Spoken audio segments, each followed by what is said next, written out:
CM Revanth Reddy Hydraa commissioner Ranganath పై తెలంగాణ జాగృతి అధ్యక్షురాలు కవిత fire అయ్యారు. ఆదివారం తెలంగాణ జాగృతి కార్యాలయంలో జరిగిన మీడియా సమావేశంలో కవిత మాట్లాడారు.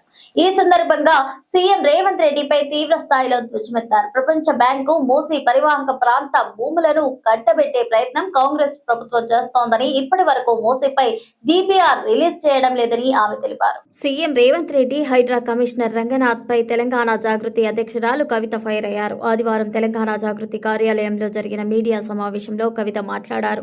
ఈ సందర్భంగా సీఎం రేవంత్ రెడ్డిపై తీవ్ర స్థాయిలో ధ్వజమెత్తారు. ప్రపంచ బ్యాంకు మూసీ పరివాహక ప్రాంత భూములను కట్టబెట్టే ప్రయత్నం కాంగ్రెస్ ప్రభుత్వం చేస్తోందని, ఇప్పటి వరకు మూసీపై డిపిఆర్ రిలీజ్ చేయడం లేదని అన్నారు. ఫేజ్ 1 కు సంబంధించి డిపిఆర్ ప్రభుత్వం చూపెట్టింది.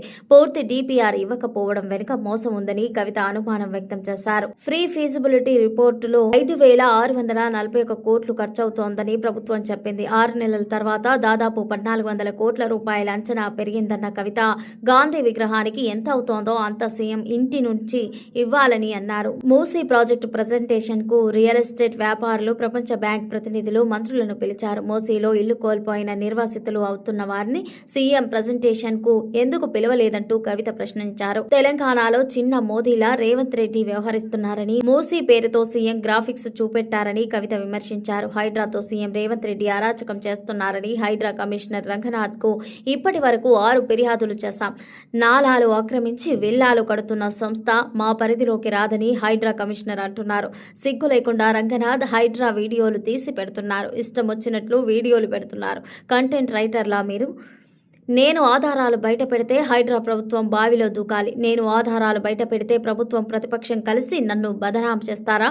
తమాషాలు చేస్తున్నారా? హైడ్రా పెట్టిన ట్వీట్స్ డిలీట్ చేయాలి, లేకపోతే పరువు నష్టం దావా వేస్తా అంటూ కవిత తీవ్ర స్థాయిలో ధ్వజమెత్తారు. రాష్ట్రంలో రియల్ ఎస్టేట్ ప్రభుత్వం నడుస్తోందన్నారు. ఖమ్మం జిల్లాలోని వెలుగుమట్లలో ప్రభుత్వం ఇళ్ల పట్టాలు అసలైన బాధితులకు ఇవ్వలేదు. అందులో కొంతమంది కాంగ్రెస్ కార్యకర్తలకు ఇచ్చారంటూ మా దృష్టికి వచ్చింది. త్వరలో వెలుగుమట్లలో పర్యటిస్తానని కవిత తెలిపారు.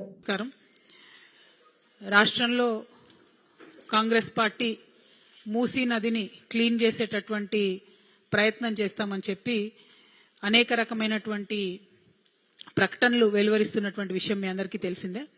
ప్రత్యేకించి ఇదివరకు అసెంబ్లీ సెషన్ నడుస్తున్న సందర్భంలోనే తెలంగాణ జాగృతి తరఫున మేము ఆనాడే ఎక్స్పోజ్ చేసినాము. వరల్డ్ బ్యాంక్కి మూసీ నది చుట్టూ ఉండేటటువంటి రియల్ ఎస్టేట్ భూములన్నింటినీ కూడా తాకట్టు పెట్టేటటువంటి ప్రయత్నం కాంగ్రెస్ ప్రభుత్వం చేస్తుంది అని ఆనాడే చెప్పినాం. ఆనాడు డిపిఆర్ సబ్మిట్ చేసినామని చెప్పడం జరిగింది.